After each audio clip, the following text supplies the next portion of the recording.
Assalamualaikum warahmatullahi wabarakatuh. Hari ini saya akan mempresentasikan materi ke-12, yaitu Etika Pasar Bebas. Saya Wahyu Wulansari, NIM 181500175.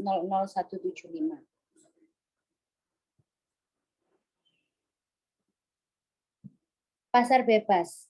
Pasar bebas adalah pasar ideal, yang dimana di dalam pasar bebas itu terjadi aturan yang sangat fair dan transparan, konsekuen dan objektif, dan memberi peluang kepada siapapun yang akan melakukan persaingan bebas. Sehingga pemerataan ekonomi sangat jelas dilakukan.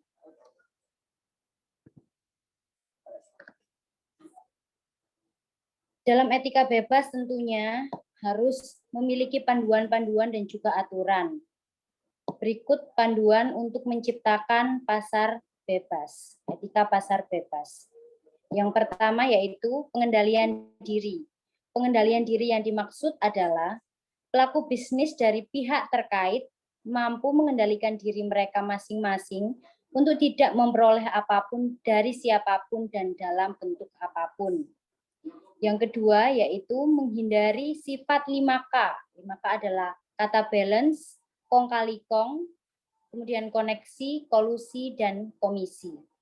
Yang dimaksud adalah jika kita sudah tidak ada 5K ini, pasar bebas akan berjalan dengan semestinya tanpa ada sogokan maupun komisi dari pihak-pihak manapun. Kemudian yang ketiga adalah meyakinkan yang benar. Meyakinkan yang benar artinya jika pihak perusahaan benar mengadakan program atau kebijakan apapun harus disampaikan pada pelanggan atau kolega harus secara nyata dan benar. Maksudnya meyakinkan yang benar adalah perusahaan atau pasar bebas harus memberikan informasi yang benar-benar nyata dan benar-benar real kepada konsumennya. Yang keempat adalah konsekuen dan konsisten. Artinya semua konsep etika bisnis yang telah ditentukan tidak akan dapat terlaksana apabila setiap orang tidak mau konsekuen dan konsisten dengan etika tersebut. Jadi etika pasar bebas harus dilaksanakan secara konsisten dan tahu konsekuensinya, sehingga kembali lagi kepada pengendalian diri, kita harus bisa mengendalikan apapun yang kita terima maupun yang akan kita berikan kepada konsumen.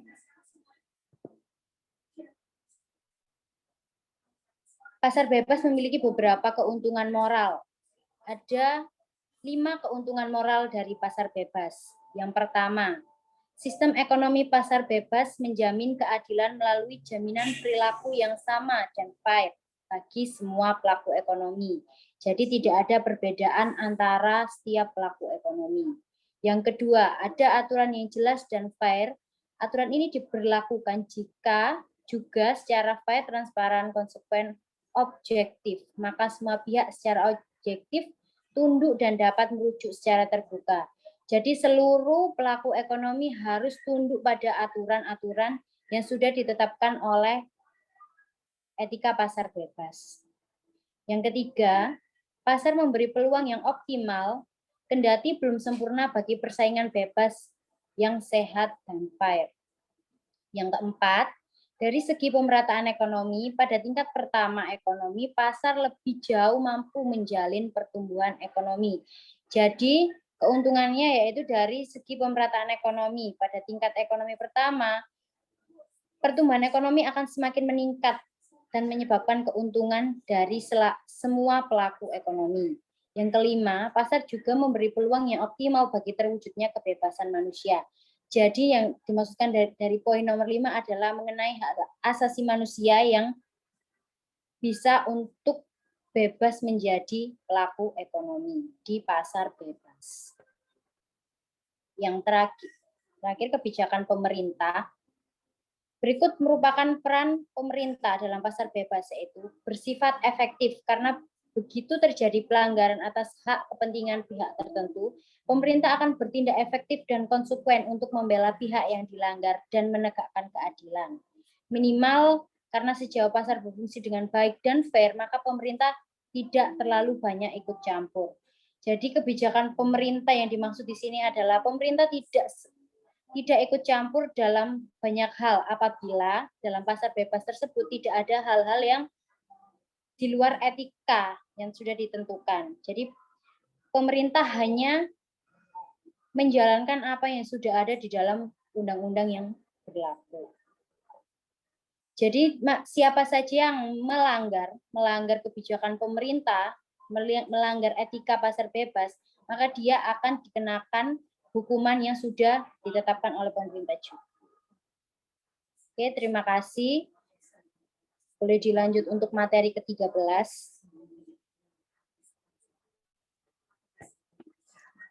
Perkenalkan, nama saya Yunita Kurnianggra ini, NIM 181500176. Saya di sini akan menjelaskan materi 13, yaitu studi kasus bisnis dan etika. Pada saat penetapan upah minimum tahun 2013, pada penetapan upah minimum provinsi tahun 2013, terjadi demonstrasi buruh besar-besaran di seluruh Indonesia pada akhir tahun 2012.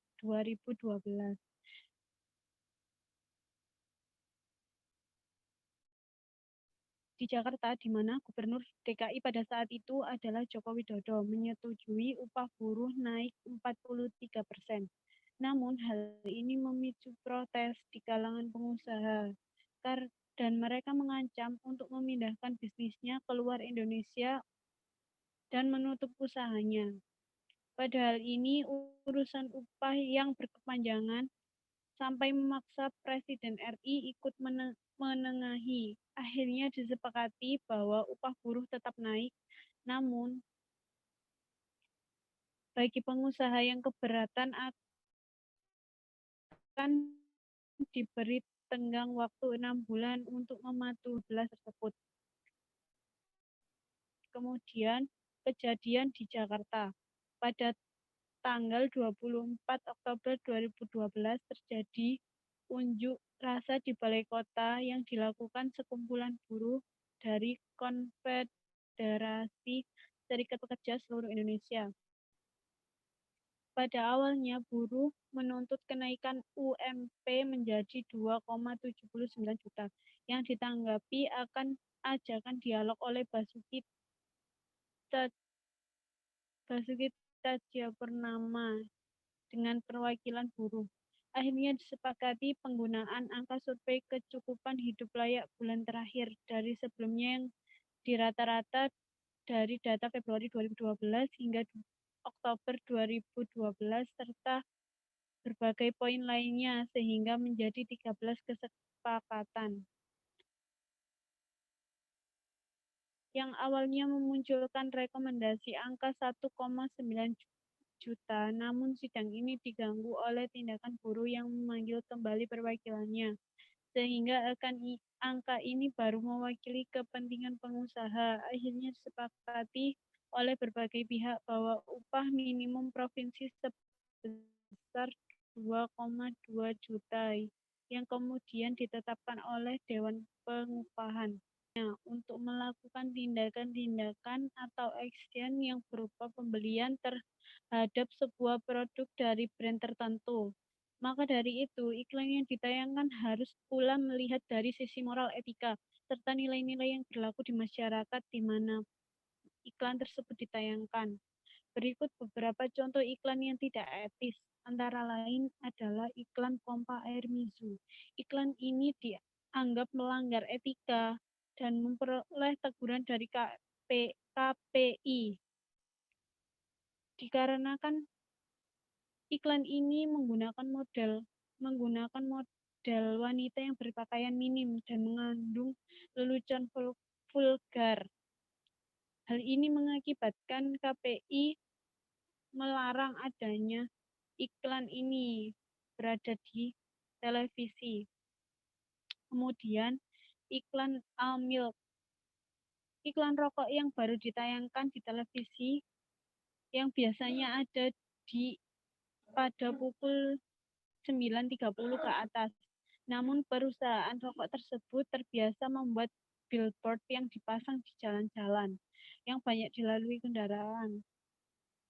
Iklan ini mendapat mendapat protes karena berisi mula-mula malu-malu lama-lama mau. Dengan iklan tersebut terdapat gambar pasangan yang hendak ciuman. Masyarakat resah bahwa iklan tersebut memiliki pesan mesum dan memicu tindakan asusila. Kemudian, contoh iklan yang tidak etis selanjutnya adalah Cat Avian.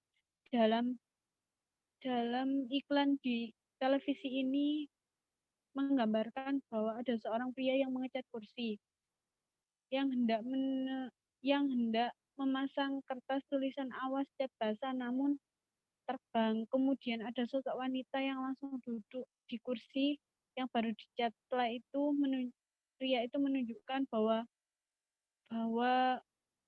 cat kursi itu basah. Lalu si wanita itu bangkit dan mengibaskan roknya. Namun hal ini mendapat kencaman karena saat mengibaskan roknya itu apa saat mengibaskan roknya itu menampilkan close up paha model wanita tersebut sehingga membuat penonton salah fokus. Iklan yang terakhir itu mie sedap versi ayamku. Ini mendapat kecaman karena dinilai sangat merendahkan profesi guru. Karena pada iklan tersebut ada ayam yang berada di atas kepala guru itu, yang kemudian mendapat banyak protes di kalangan para guru-guru. Yang akhirnya membuat KPAI melayangkan teguran kepada perusahaan tersebut untuk memperbaiki iklan tersebut dan tidak menayangkannya lagi di televisi. Lanjut, ketidak saling memaksa yang disetujui oleh para penjual dan pembeli. Hal ini umumnya ditetapkan oleh hukum penawaran dan permintaan dengan tanpa campur tangan pemerintah dalam regulasi harga. Penawaran dan permintaan pasar bebas juga merupakan pasar ideal di mana seluruh keputusan ekonomi dan aksi oleh individu yang berhubungan dengan uang, barang, jasa adalah sukarela dan oleh karena itu tanpa mencuri. Next, seperti pada kasusnya, yaitu kasus Indomie yang mendapat larangan Hedoro. Kasus Indomie yang mendapat larangan untuk beredar di Taiwan karena Indomie dianggap mengandung bahan-bahan pengawet yang berbahaya bagi manusia dan ditarik dari peredaran. Namun, menurut anggota DPR dan Komisi 11-9 DPR RI akan meminta keterangan tentang kasus Indomie ini. Apalagi pihak negara luar yang mengetahui terlebih dulu akan adanya zat-zat berbahaya yang terkandung di dalam produk Indomie. Menurut Ketua BPOM, Menurut Ketua BPOM Kustantina juga membenarkan adanya zat berbahaya bagi manusia dalam kasus Indomie ini. Namun, dijelaskan bahwa kandungan tersebut ini namun kandungan berbahaya dalam Indomie ini masih berada di jangka aman. Sehingga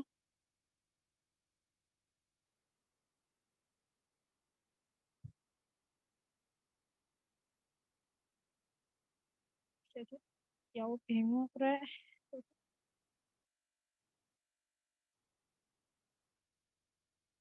Ketua BPOM Kustina ini juga membenarkan tentang adanya zat berbahaya bagi manusia dalam kasus Indomie ini. Kustina menjelaskan bahwa benar Indomie ini mengandung bahan berbahaya, namun dalam kasus ini Indomie masih dalam batas wajar dan aman untuk dikonsumsi. Menurut Ketua BPOM Indonesia yang merupakan anggota Kodeks Alimentaris Commission, produk Indomie ini mengacu pada persyaratan internasional tentang regulasi mutu, gizi, keamanan produk, dan pangan. Sedangkan Taiwan bukan merupakan anggota Kodeks. Produk Indomie yang dipasarkan di Taiwan harusnya untuk dikonsumsi di Indonesia, dan karena standar di antara kedua negara berbeda, maka timbul kasus Indomie.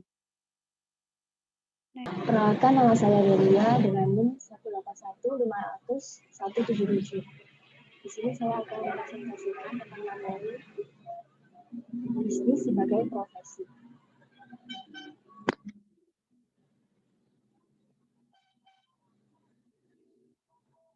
Pengertian profesi, menurut Muyasa, profesi adalah sebuah pekerjaan yang membutuhkan pelatihan dan penguasaan terhadap suatu pengetahuan dan keahlian khusus.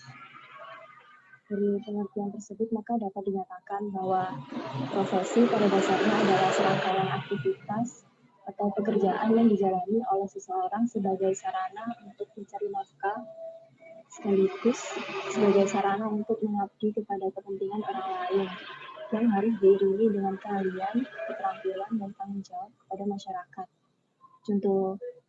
Contohnya adalah profesi sebagai dokter, profesi sebagai tentara. Lanjut. Profesi bertujuan untuk memenuhi permintaan masyarakat serta tidak menanggalkan etika-etika profesi. Selain itu dapat diartikan sebagai kegiatan untuk mencari laba. Namun ketika bisnis tersebut tidak hanya berpatokan untuk mencari laba, bisnis juga bertujuan untuk memenuhi permintaan masyarakat, serta tidak menanggalkan etika-etika profesi, maka dapat diartikan bisnis adalah suatu profesi.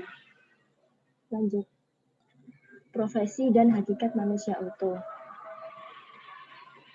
Inti dari hubungan profesi dan hakikat manusia utuh adalah keseimbangan, yang bisa diringkas sebagai berikut.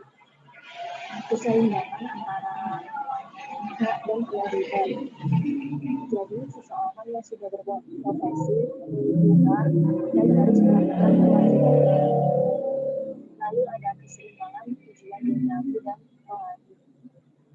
Maksudnya, seseorang yang berprofesi bekerja secara tulus untuk mendapatkan imbalan yang sesuai dari pekerjaan yang dia lakukan. Lalu yang ketiga ada keseimbangan antara kepentingan individu dan kepentingan masyarakat. Maksudnya seseorang yang berprofesi untuk kepentingan pribadi, misal kepuasan yang telah dicapainya, dan untuk kepentingan umum yaitu keahliannya yang dibutuhkan oleh masyarakat. Contohnya seperti profesi dokter. Gabungan dari ketiga butir di atas akan menentukan karakter seseorang yang hidup adalah suatu proses kesadaran menjadi manusia utuh. Sekian presentasi.